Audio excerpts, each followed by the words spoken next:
آج ہم تاریخ کے ایک ایسے صفحے کو پلٹنے والے ہیں جو محض ایک قصہ نہیں ہے بلکہ احساس اور قیادت کی ایک ایسی بے مثال کہانی ہے جو سیدھا دل پر اثر کرتی ہے۔ ہم بات کر رہے ہیں مولا علی ع اور یتیم بچوں کی مہمانداری کے اس واقعے کی جو آج کی اس بھاگ دوڑ بھری دنیا میں ہمدردی کا ایک بہت بڑا سبق ہے۔ تو چلیے بغیر کسی تاخیر کے اس سفر پر نکلتے ہیں۔ ذرا ایک منظر ذہن میں لائیے، کوفہ کی سنسان گلیاں ہیں، بظاہر ایک عام سا دن لگ رہا ہے، اور وہاں ایک لاچار اور تھکن سے چور خاتون پانی کی ایک بہت بھاری مشک اٹھائے جا رہی ہے۔ عام طور پر ہم لوگ ایسی چیزوں کو اندیکھا کر دیتے ہیں نا، لیکن یہاں کچھ اور ہی ہوتا ہے۔ مولا علی السلام اسی راستے سے گزر رہے ہوتے ہیں اور جیسے ان کی نظر اس تھکی ہاری خاتون پر پڑتی ہے وہ فوراً آگے بڑھتے ہیں۔ وہ بھاری مشک خود اپنے کندھوں پر اٹھا لیتے ہیں اور اس کے گھر تک لے جاتے ہیں۔ ایک سچا لیڈر دراصل وہی ہوتا ہے جو زمین سے جڑا ہو اور اپنے لوگوں کی چھوٹی چھوٹی تکلیفوں کو سمجھے۔ خیر، جب وہ اس گھر کے اندر داخل ہوتے ہیں تو وہاں کا منظر کسی کا بھی دل چیر دینے کے لیے کافی تھا۔ بچوں کے رونے کی آوازیں آ رہی تھیں، بھوک سے ان کا برا حال تھا، اور جب انہوں نے رونے کی وجہ پوچھی تو اس مجبور ماں نے جو جواب دیا وہ سن کر کسی کی بھی آنکھ بھر آئے۔ اس نے کہا، میں صرف چولہے پر پانی گرم کر رہی ہوں تاکہ بچے یہ سمجھے کہ کھانا پک رہا ہے اور وہ اسی امید میں سو جائیں۔ مطلب تصور کریں اس بے بسی کا، ایک ماں کس قدر ٹوٹ چکی ہوگی کہ اپنے بھوکے بچوں کو پانی ابال کر دھوکہ دینے پر مجبور ہے۔ مولا کا احساس اور ایک خلیفہ کی ہمدردی، یہیں سے اس واقعے کا رخ بالکل بدل جاتا ہے۔ اچھا، اب دیکھیے، جب کسی عام انسان کو ایسی تکلیف کا پتہ چلتا ہے تو وہ شاید تھوڑا افسوس کرتا ہے، دو میٹھے بول بولتا ہے اور چلا جاتا ہے، لیکن مولا علی علیہ السلام کا انداز ہی اور تھا۔ انہوں نے وہاں کھڑے ہو کر محض افسوس نہیں کیا، وہ ایک دم حرکت میں آئے، فوراً وہاں سے اپنے گھر کی طرف گئے، تیزی سے آٹا، کھجوریں اور گوشت لیا اور بنا ایک لمحہ ضائع کیے اس خاتون کے گھر واپس پہنچ گئے۔ یہ چیز ہمیں بتاتی ہے کہ ہمدردی کو کبھی انتظار نہیں کروانا چاہیے، جب کسی کو ضرورت ہو تو ایکشن فوراً ہونا چاہیے، وہی اصل مدد ہوتی ہے۔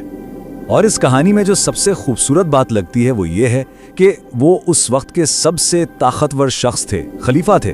وہ چاہتے تو آتے ہی حکم چلانا شروع کر دیتے، لیکن نہیں، انہوں نے اس گھبرائی ہوئی ماں کو انتہائی احترام کے ساتھ ایک انتخاب دیا۔ پوچھا، کیا میں کھانا پکاؤں یا بچوں کو بہلاؤں؟ اور جب اس ماں نے کہا کہ میں روٹیاں پکاتی ہوں تو انہوں نے خوشی خوشی بچوں کو سنبھالنے کی ذمہ داری لے لی۔ یہ ہوتی ہے دوسروں کی عزت نفس کا خیال رکھنا، انہیں چھوٹا محسوس کروائے بغیر ان کی مدد کرنا۔ اب اس کے بعد جو ہوتا ہے وہ ہے ان یتیم بچوں کے ساتھ کھیلنا اور انہیں تسلی دینا۔ ایک بالکل الگ ہی روپ سامنے آتا ہے۔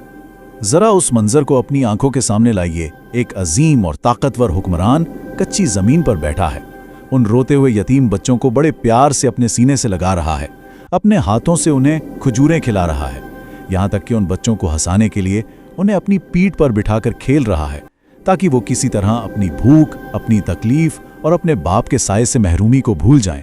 کتنا عجیب اور کتنا سچا منظر ہے یہ۔ اس سے پتہ چلتا ہے کہ سچی عظمت کسی اونچے مقام میں نہیں بلکہ ایسی انتہائی عاجزی اور محبت میں چھپی ہوتی ہے۔ اور پھر جب گرما گرم روٹیاں تیار ہو جاتی ہیں تو مولا خود اپنے ہاتھوں سے ان کے ٹکڑے کر کے بچوں کو کھلاتے ہیں، اور ان کا پیٹ بھرنے کے بعد وہ کچھ ایسا کہتے ہیں جو آج بھی تاریخ میں گونج رہا ہے۔ وہ کہتے ہیں، اے بچوں، علی کو معاف کر دینا کہ تمہارے حال سے بے خبر رہا۔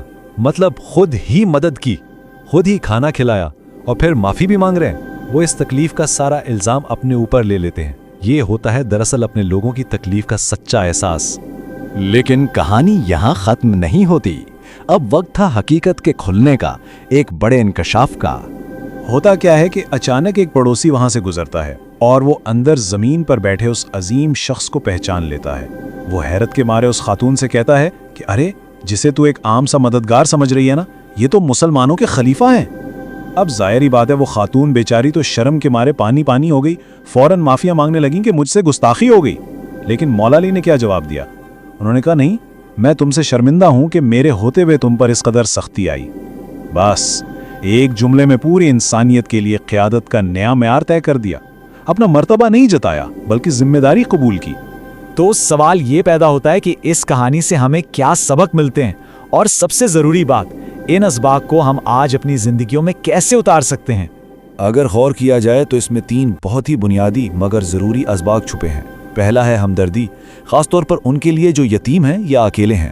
دوسرا ہے تواضع، یعنی عاجزی۔ انسان زندگی میں کتنے ہی بڑے مقام پر کیوں نہ پہنچ جائے، اس کے قدم زمین پر ہی رہنے چاہیے۔ اور تیسرا، سب سے اہم، خاموش مدد، بنا کسی دکھاوے کے، بنا شور مچائے کسی کے کام آنا۔ اصل میں یہی وہ باتیں ہیں جن پر ایک بہترین معاشرہ کھڑا ہوتا ہے۔